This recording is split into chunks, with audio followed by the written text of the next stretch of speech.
But in general, as long as most of us have been reading the Indian economic data, we have had a monthly number for the smaller half of the economy and no monthly number for the larger half. And this fills the gap. Industry, which is little under a third of the gross value added, has had an index of industrial production, as he said it, for decades. Services, which have been more than half of the gross value added since 2013-14, have had nothing of that kind, and we have been driving, therefore, with the headlamp pointed towards the shorter side of the road, and from today, that is now changing. Of course, services are not easy to measure because, and it is worth saying why it is the case. A car leaving a factory can be counted. A ton of cement can be weighed. But a consultation, a software release, a train journey, a loan sanctioned, these are all produced and consumed at the same moment. There is nothing to weigh and nothing to put in a warehouse. Therefore, every statistical system in the world, and not just India, was built first for the factory because the factory was easier. Counting widgets is easier.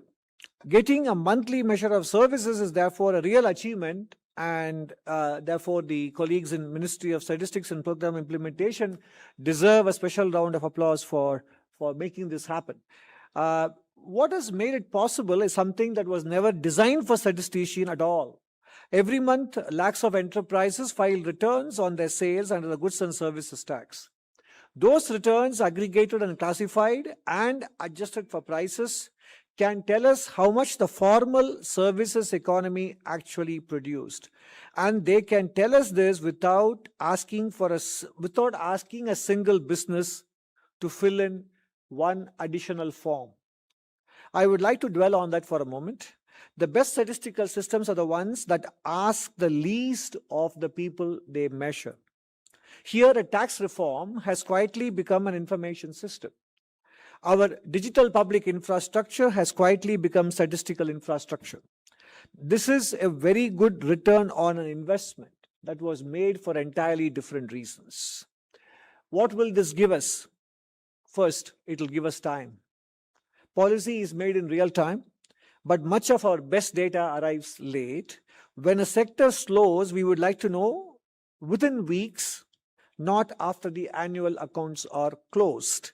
A monthly reading lets us tell a pausing wobble from a genuine turn. It lets us see whether a policy measure is finding its way through the economy or not. It gives businesses and investors a common set of facts to argue over, which is usually better than arguing without any. And it puts services at last on the same footing as industry in the way we watch, measure, and observe the economy. This is, of course, a trial series, and I want to explain why this trial series is a strength rather than a hesitation. No index in the world is born finished. The IIP has been revised many times over its life, and it is better for it. Releasing trial indices is a way of saying in public that we are confident about the method, but still want to see how it behaves before it becomes the official number. It invites all of you to test it, question it, and tell us where it does not ring true or where it captures the reality very well.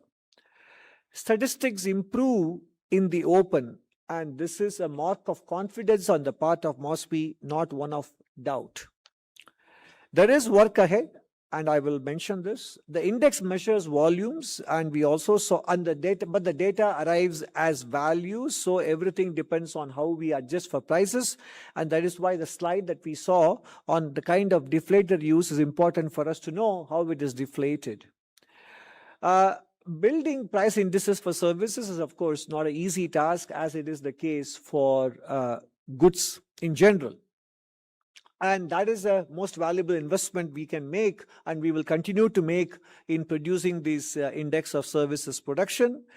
Coverage will widen, and as he pointed out, health services and own dwelling businesses, if they're added, that will take us almost all the way to about 85 to 90% of the formal services sector activity in the economy. So one request, which if I may be allowed to make that request, to all those who will use this number, and there are many of you in this room, read the series, not a single reading. not a single month reading. A monthly index is a thermometer, not a diagnosis. It will move about, as we saw, because it is not seasonally adjusted. March sees a lot of GST filings.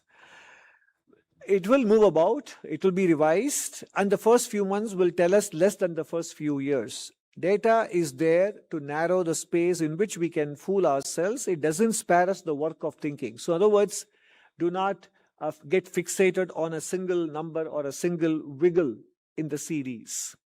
I will end my remarks by congratulating Dr. Saurabh Garg, who is not here yet, and his colleagues in the ministry, Ms. Debyani Ghosh for heading the Technical Advisory Committee and other members, and also the partners in the GST network.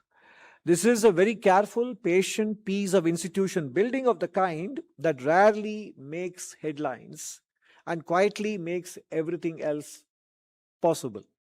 India is, by and large, a services economy, although we are working on making it more balanced. Over the years, that will materialize as well. And from today, given the fact that India is more than half of services in the overall economy, we will now be able to watch it month by month, thanks to MOSPI and thanks to the Technical Advisory Committee's work.